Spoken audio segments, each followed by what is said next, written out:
Hola a todos. ¿Estáis preparados para la segunda sesión del curso de residentes? Sigo siendo Chema. Inma, ¿tú estás preparada para hoy? Yo estoy totalmente preparada.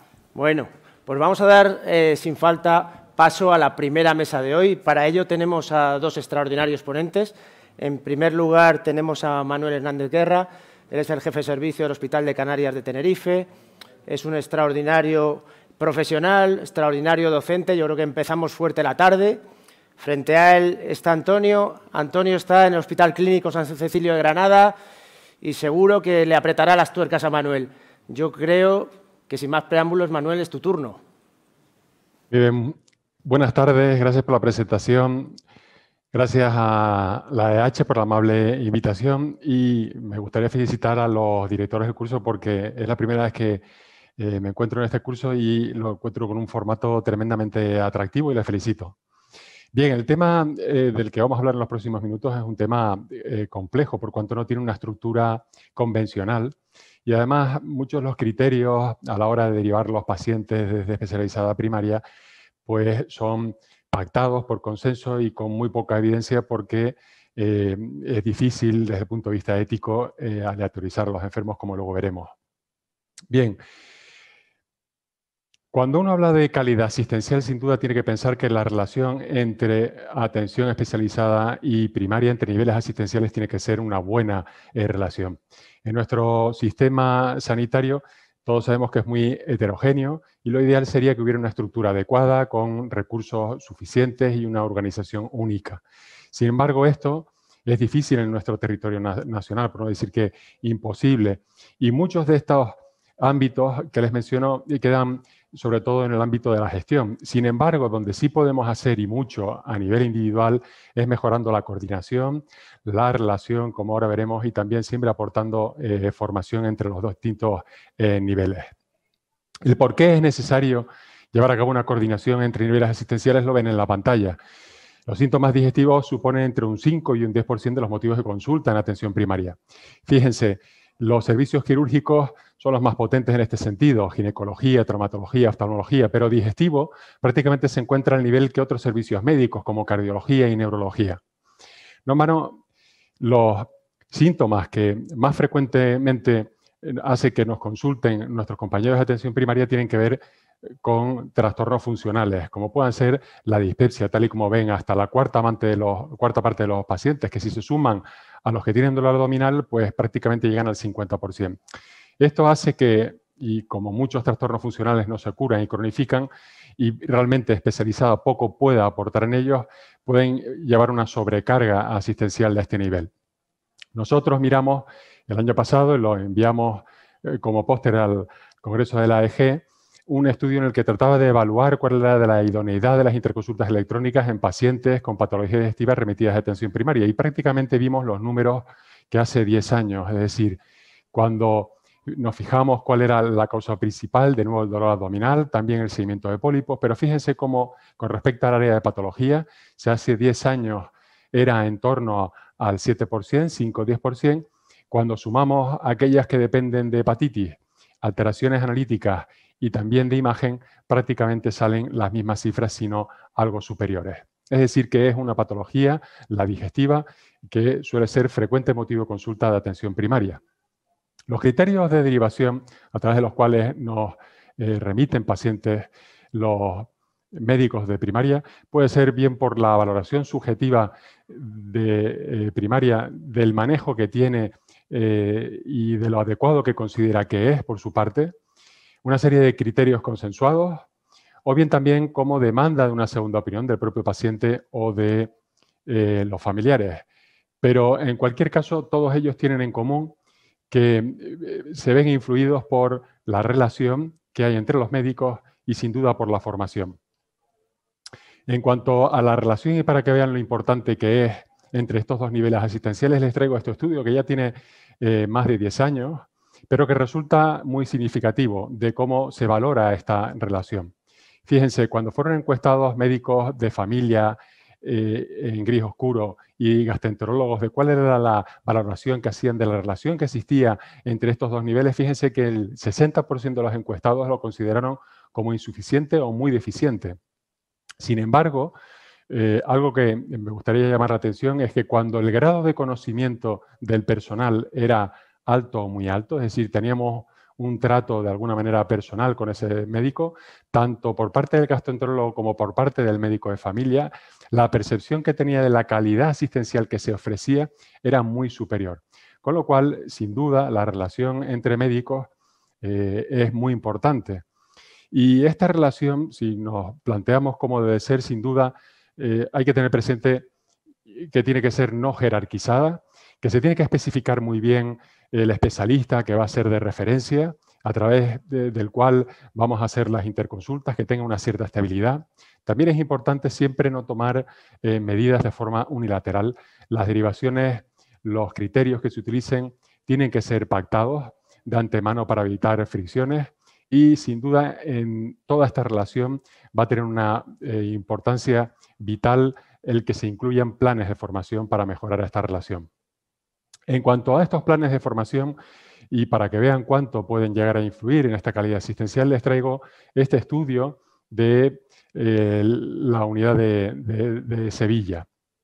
Lo que hicieron fue comparar dos cohortes, a unas les asignaban unas sesiones formativas programadas y a otros no tenían acceso a estas sesiones formativas. Y lo que quisieron es ver si, en función de que tuvieran sesiones formativas o no, el número de solicitudes que se hacían del antígeno de superficie para el virus B podía verse incrementado, como también el número de positivos. Y tal y como ven en la gráfica, cuando se asistía a una o más de estas sesiones, el número de solicitudes de antígeno de superficie fue en aumento con respecto a cuando no se asistían a las sesiones, y lo mismo ocurría en el porcentaje de pacientes que además eran positivos.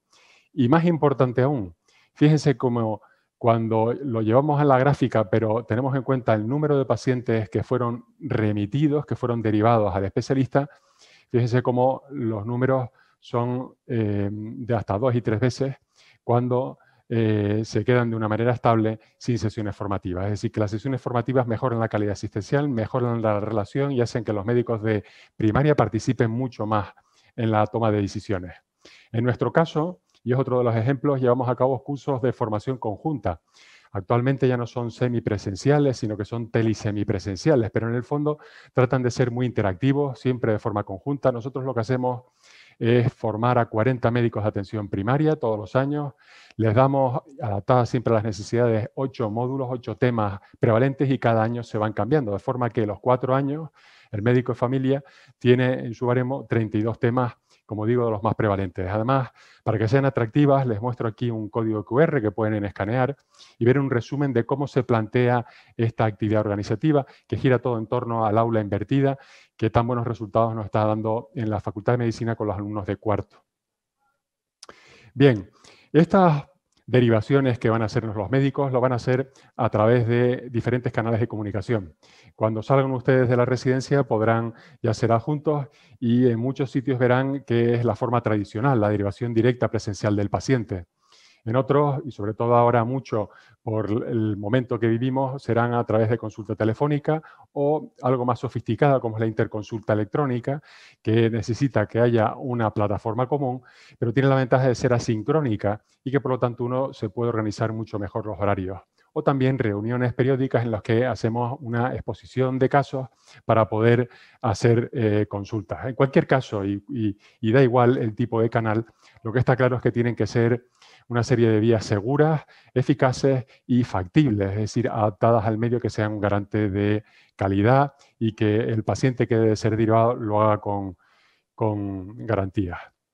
Bien, tratando de contestar a esa primera pregunta de qué pacientes deben de ser derivados desde primaria a especializada, sin duda, uno de los motivos más frecuentes suele ser en función de alteraciones de pruebas exploratorias.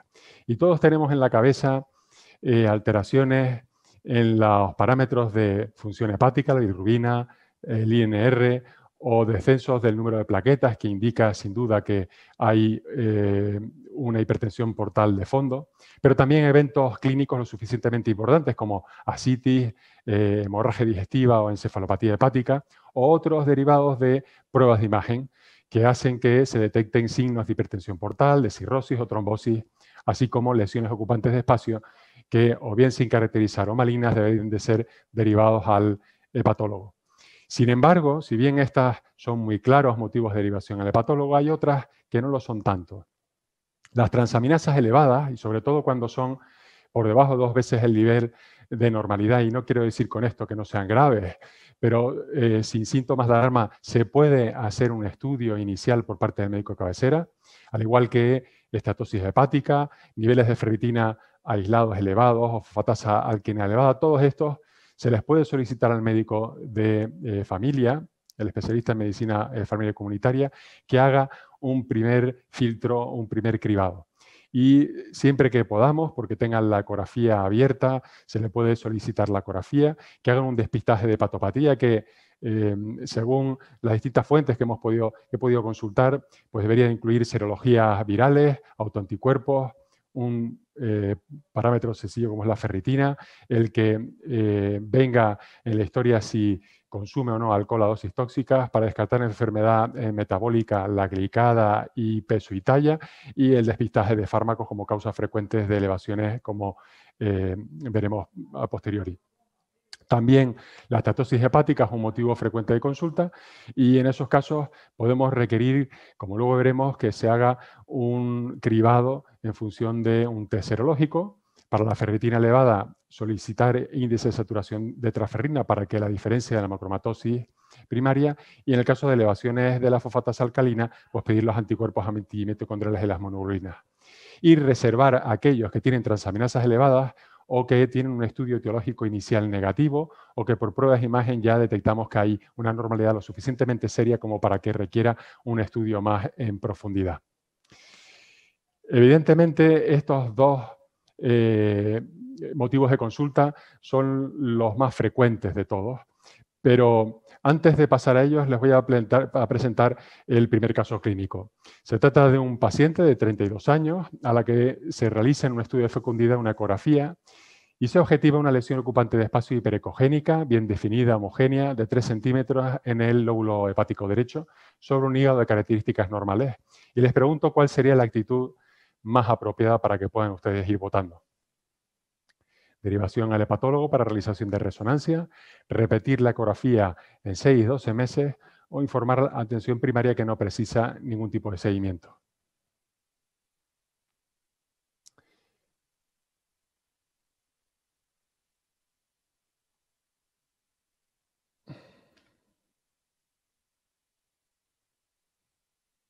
Muy bien.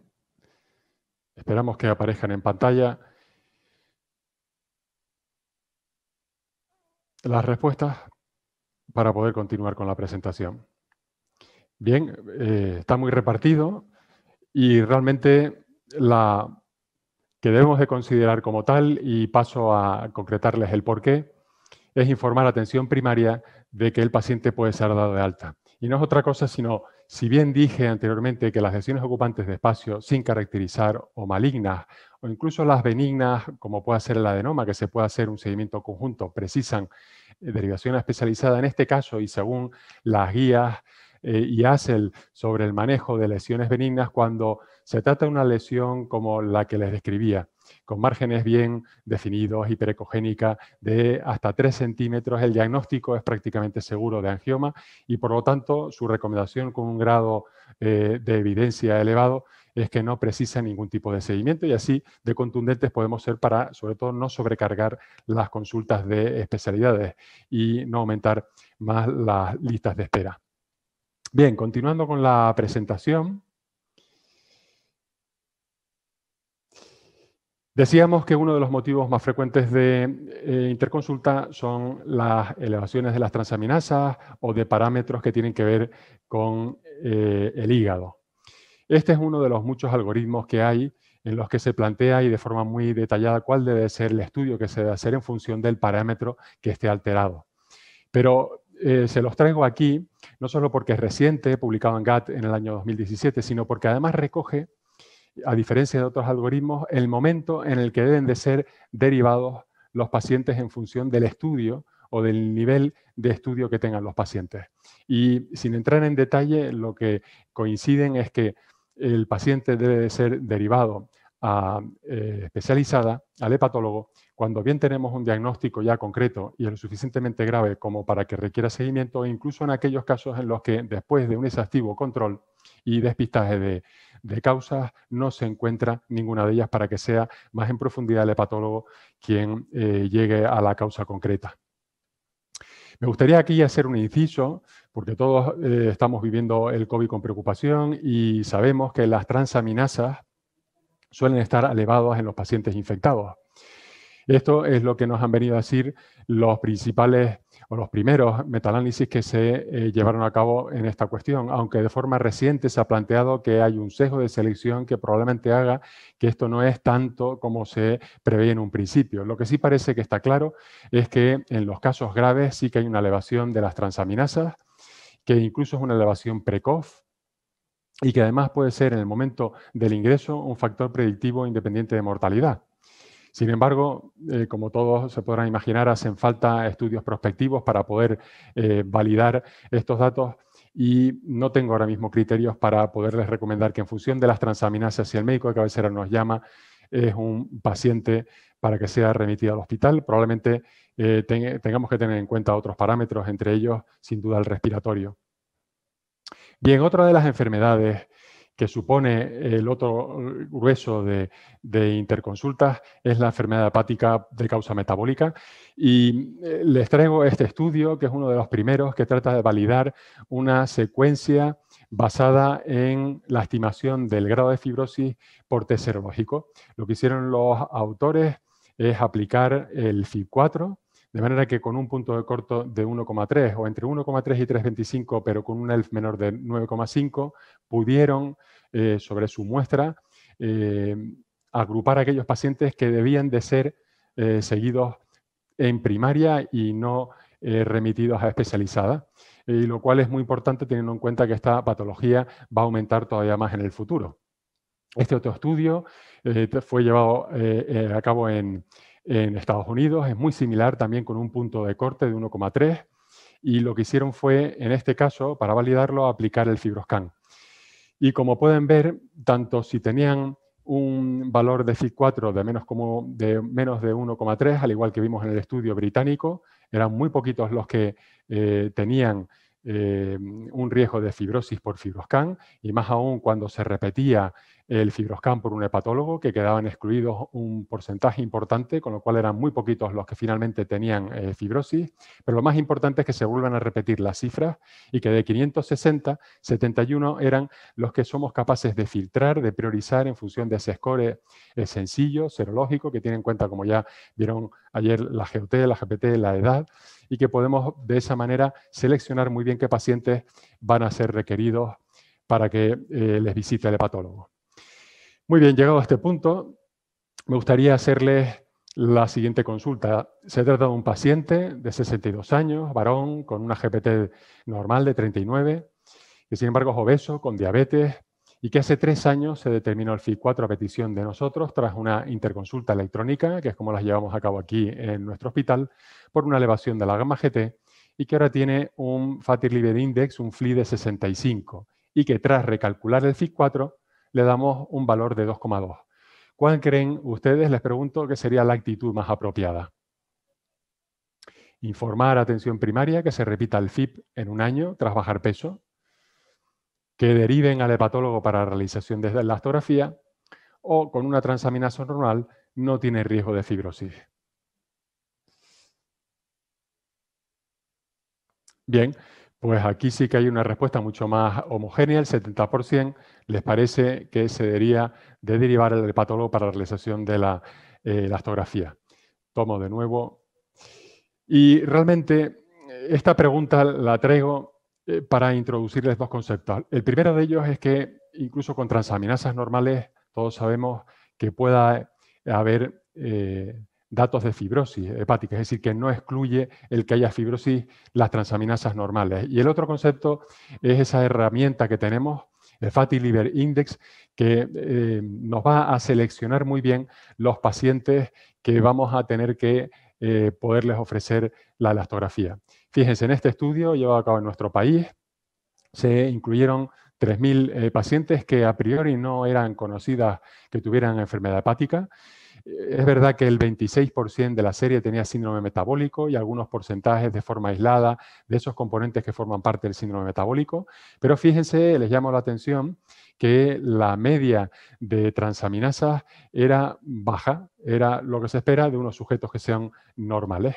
Sin embargo, cuando llevamos a cabo el algoritmo y seleccionamos aquellos que tienen un solo factor de riesgo o más de uno, vemos cómo se queda en un 58% del total.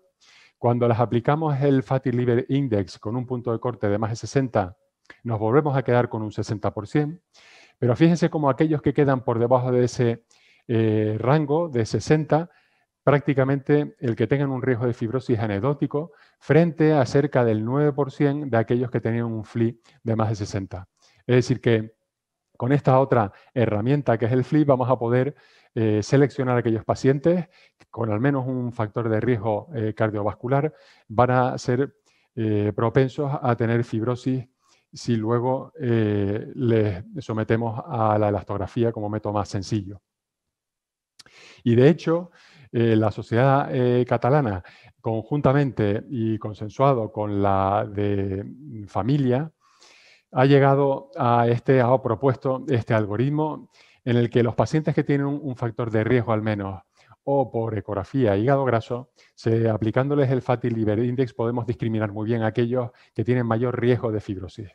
Además, al igual que el estudio británico, aquí incorpora un segundo escalón, que es el FIB-4, de manera que si se tiene un FIB-4 y se es menor de 65 años, de 1,3, o más de 65 años, porque la edad está dentro de ese score de menos de 2, se le puede indicar al paciente que cambie estilos de vida, pero que no hace falta que sea derivado a especializada, mientras que si supera estos puntos de corte, el paciente se puede beneficiar de la elastografía. Una elastografía que en la consulta del hepatólogo sí que nos va a permitir individualizar el tipo de tratamiento, de seguimiento que va a requerir, sobre todo en los casos en los que se advierta un riesgo elevado de padecer una cirrosis hepática. La segunda gran pregunta, y ya con esto voy acabando, es ¿qué pacientes por patología deben de ser o pueden ser seguidos por atención primaria de forma conjunta o por parte del hepatólogo? Y a todos nos debe venir a la cabeza lo que he comentado anteriormente, esos pacientes con enfermedad hepática de causa metabólica, pero que tienen un bajo riesgo de fibrosis, que no precisan, por lo tanto, de elastografía y de seguimiento. También aquellos que se han curado o tienen una infección por virus C de forma espontánea o con tratamiento resuelta, e incluso las hepatitis autoinmunes que abandonaron el tratamiento y que se han permanecido estables durante años, en el que el riesgo de recidiva probablemente sea menor del 20%. También debemos pensar que debe hacerse un seguimiento conjunto en aquellos pacientes que tengan una cirrosis que jamás se hayan descompensado. Quizás también los enfermos con enfermedades metabólicas como la macromatosis, también los enfermos con colangitis biliar primaria o incluso con hepatitis autoinmune que están estables con inmunomoduladores, de manera que se pueda alternar consultas con analíticas sin sobrecargar las consultas especializadas. O también, en cuanto a las hepatitis virales, el portador crónico de virus B que no requiere tratamiento y que le hacemos un seguimiento anual con determinaciones de antígeno de superficie anuales y cargas virales semestrales. Teniendo bien claro que hay otro tipo de patologías que sí precisa del control por parte del hepatólogo, a excepción de la patopatía por alcohol no cirrótica, en la que quizás se deba hacer una monitorización de la que ya oímos hablar ayer conjunta, o bien por parte de atención primaria o de las unidades de adicción en función de cómo funcionen en cada territorio. Y ya por último mención a este otro grupo de pacientes, los cirróticos descompensados, en los que el apoyo por parte de primaria puede ser fundamental. Y me refiero a los pacientes con ascitis, en los que se puede hacer un buen control del peso, incluso un mínimo reajuste de diuréticos, o incluso que sea el propio médico de cabecera quien nos dé citas o a solicitud suya de cuando el paciente precisa paracentesis evacuadora, sobre todo en sitios en los que no hay enfermera de patología adscrita a la unidad. También en pacientes con hipertensión portal, en los que se precise del control de la frecuencia cardíaca o de presión arterial para reajustes del beta bloqueante. En los casos de encefalopatías recurrentes, para reajustar laxantes y evitar ciertos desencadenantes.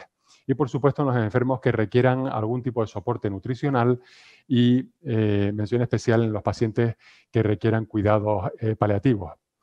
Y, en fin, yo, si les tengo que decir alguna cosa a los que son residentes, es que tengan en la cabeza siempre que hay que tener muy buena relación y mucha paciencia, tanta como la que a veces tenemos que tener en consulta con determinados pacientes. Y eso es todo. Muchísimas gracias. Muchas gracias, Manuel. Don Antonio José Ruiz Rodríguez, es tu turno. Te tocó. Buenas tardes. En primer lugar, quería dar las gracias a la organización por invitarme a esta ponencia y felicitar al doctor Hernández por la ponencia que acaba de impartir. Bueno, esta mesa, como ha dicho el doctor Hernández, es una mesa compleja de preparar.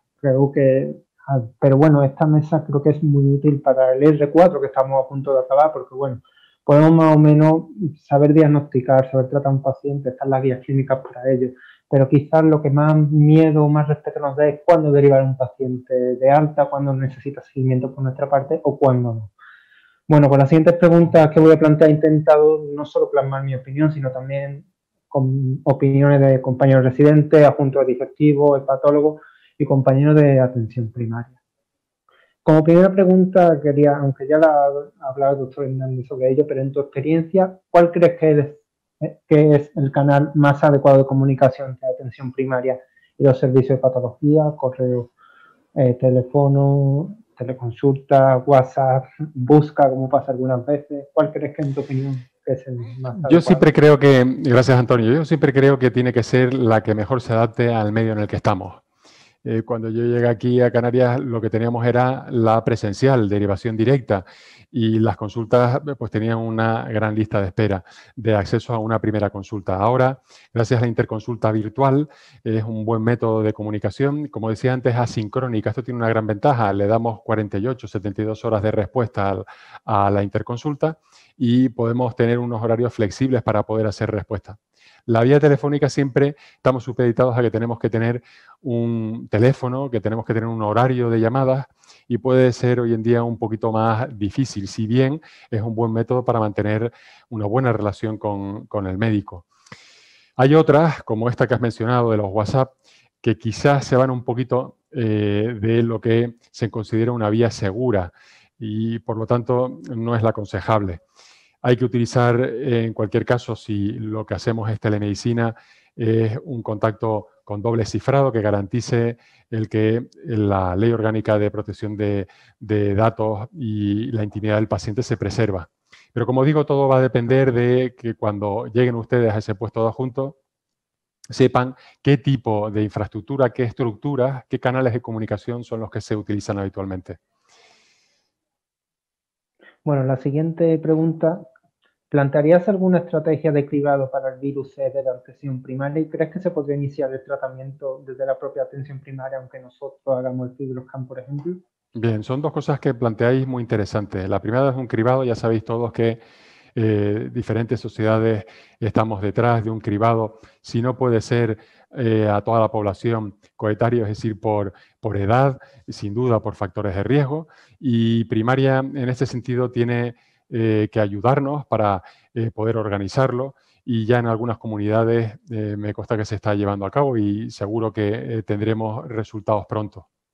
En cuanto a si es el médico de primaria el que debe de tratar a estos pacientes, probablemente veamos trabajos en el Congreso de la Asociación Española de Hepatología que aporten algo de evidencia al respecto.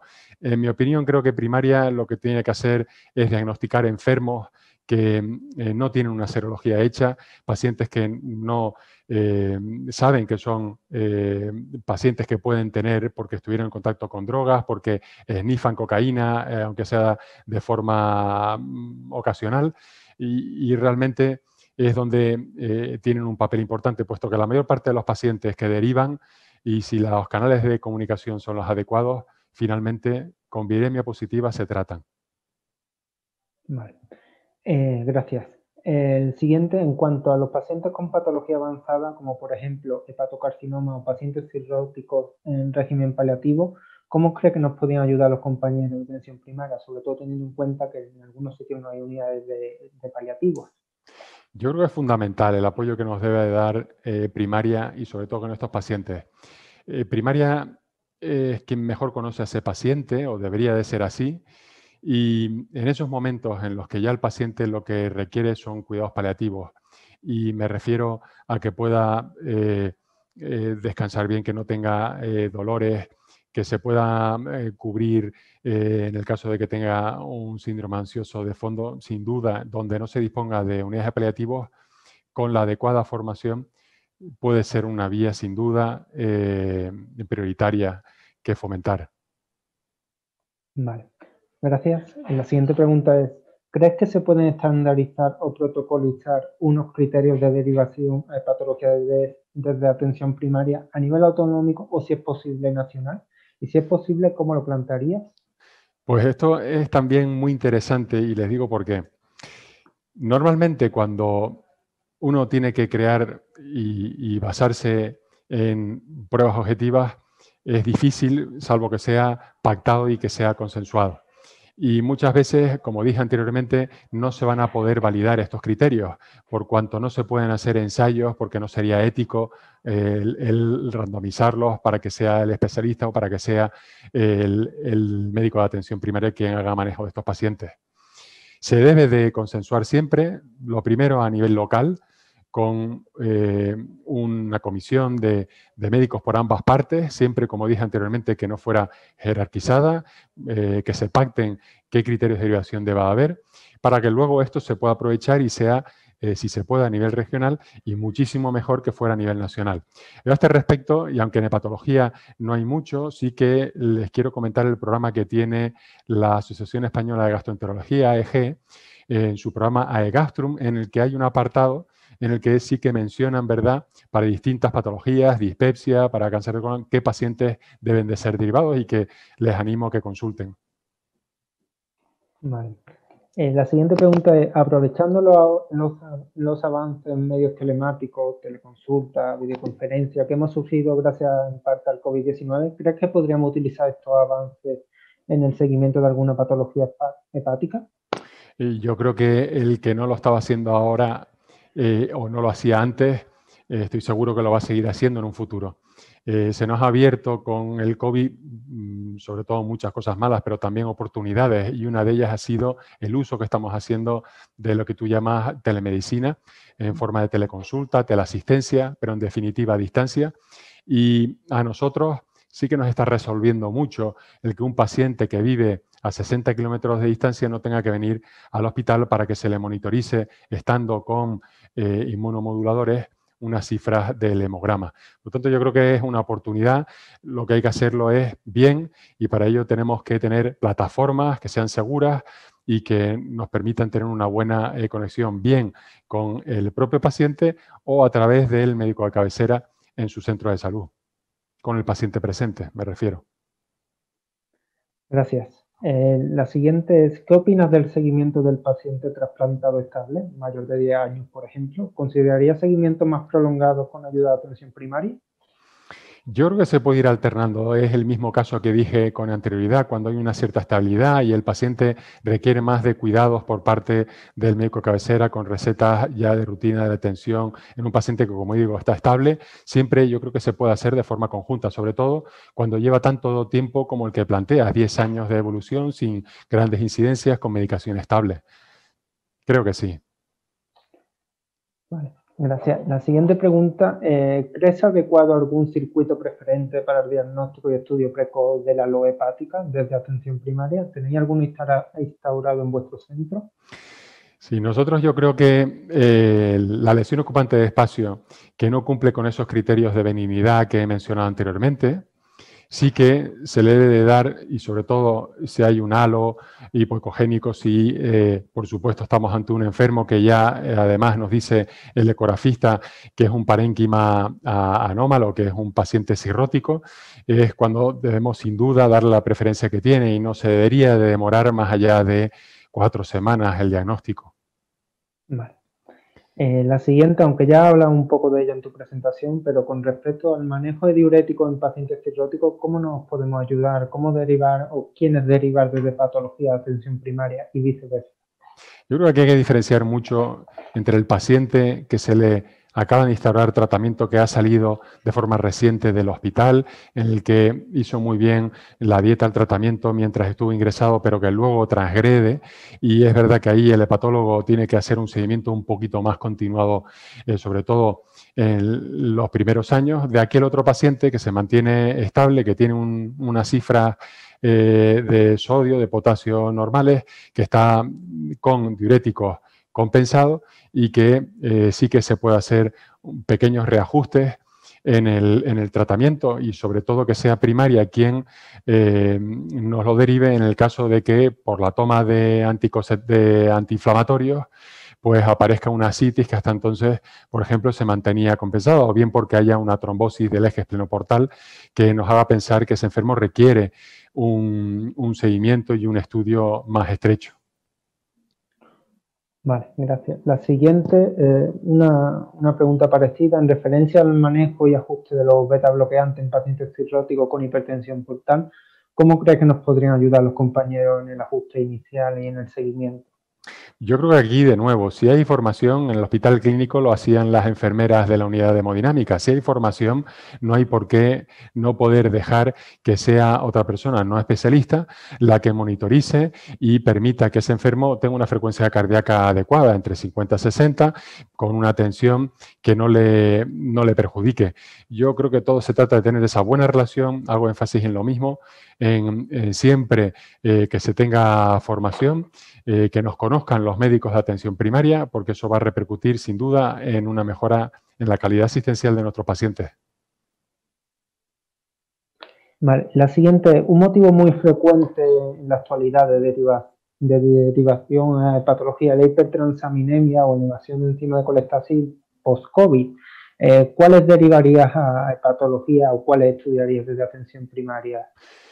Pues mire, yo creo que esto, hasta que no tengamos más evidencia al respecto, se debe de tratar como el paciente que vimos en ese algoritmo. En función de aquel parámetro que predomine, se tiene que poner en marcha el algoritmo y, sobre todo, especial cuidado va a requerir en cuanto a los fármacos, que también sabemos que provocan esas pequeñas oscilaciones y que después de haber padecido esta enfermedad, pues puede estar sujeto a ello. Pero como digo, no tengo evidencias al respecto, yo creo que todavía es muy pronto.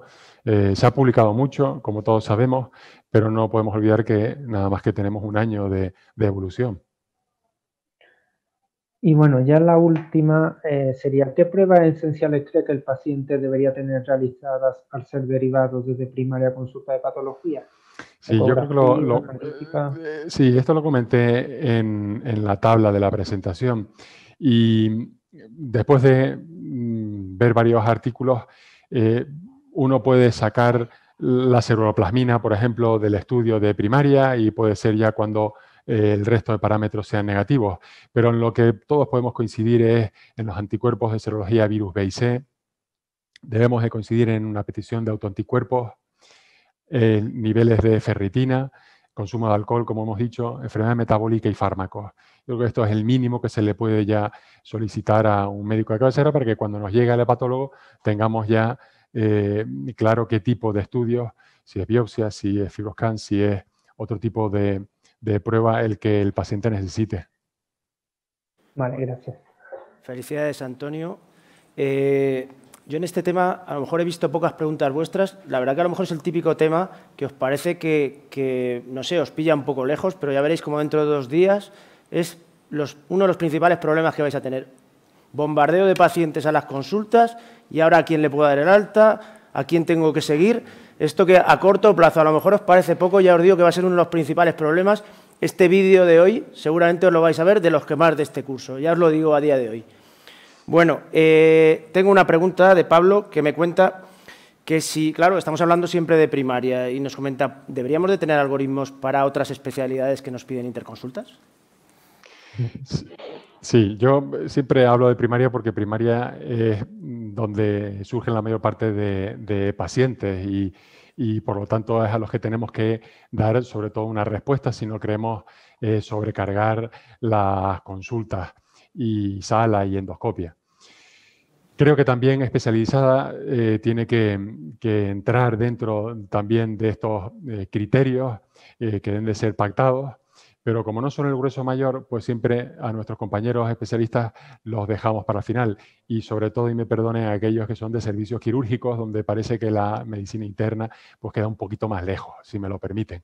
Pero en cualquiera de las maneras sí que es verdad, debemos mirar a nuestros compañeros especialistas para guiarles de la misma manera y a aquellos pacientes que se beneficien del trato de un especialista, darles paso y los que no, darles una serie de pautas para que puedan hacer un seguimiento del paciente.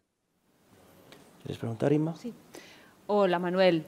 Mi enhorabuena por esta excelente charla. Yo tengo una duda y es el paciente consumidor de alcohol que no tiene una cirrosis y que tiene una adicción activa. ¿Qué papel tenemos los especialistas en este paciente? ¿Cómo lo ves tú? ¿Debemos de que quede en primaria con centro de adicciones y posteriormente pues lo reevaluamos? ¿O qué podemos hacer con él? No tiene una patopatía avanzada, pero es un consumidor activo de alcohol y tiene alteración del perfil hepático. ¿Cómo te planteas nuestro seguimiento como hepatólogos?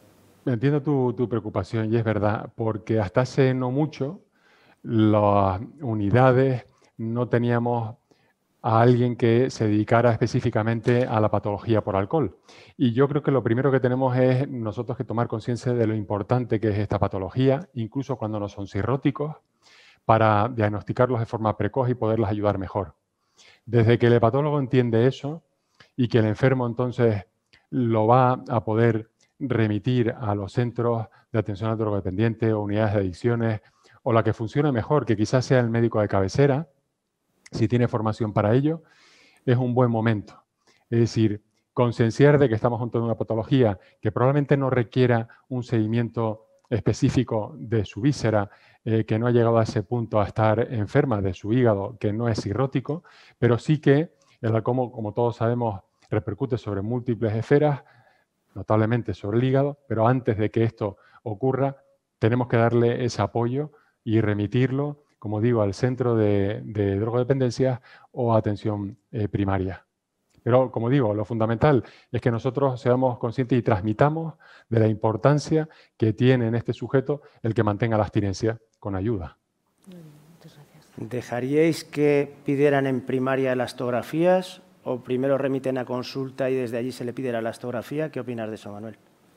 Yo recuerdo que, si lo llevamos al campo de la endoscopia, era muy acotada, hasta hace no mucho, y nos llenaban, ¿verdad?, las salas de endoscopias que no tenían, no eran idóneas para ello. Actualmente se abren prácticamente en todos sitios la unidad de endoscopia para que sea el médico quien la pueda solicitar, pero bajo una serie de criterios. Aquí puede ocurrir lo mismo. Si hay una serie de criterios que se cumplen, que probablemente sea el que el médico de cabecera, de forma sencilla, aplique el FIB4 en ese paciente, nos lo podrá remitir para la elastografía cuando cumpla el umbral que nosotros en nuestra área fijemos.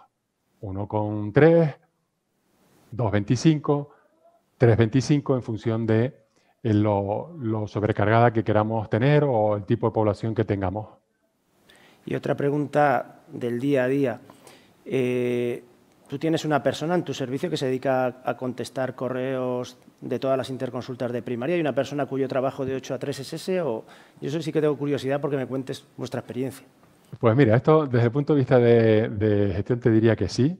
Hay una persona que coordina para un centro de especialidades, otra persona coordina para el centro de especialidades y después hay una persona que en el hospital es el que se encarga de hacer las interconsultas del resto de especialidades y también de primaria. Y yo creo que esto es fundamental, el que nos conozcan, el que siempre sea o que haya una cierta estabilidad para que, si hay malentendidos, se resuelvan y se le dé la salida mejor posible a los pacientes.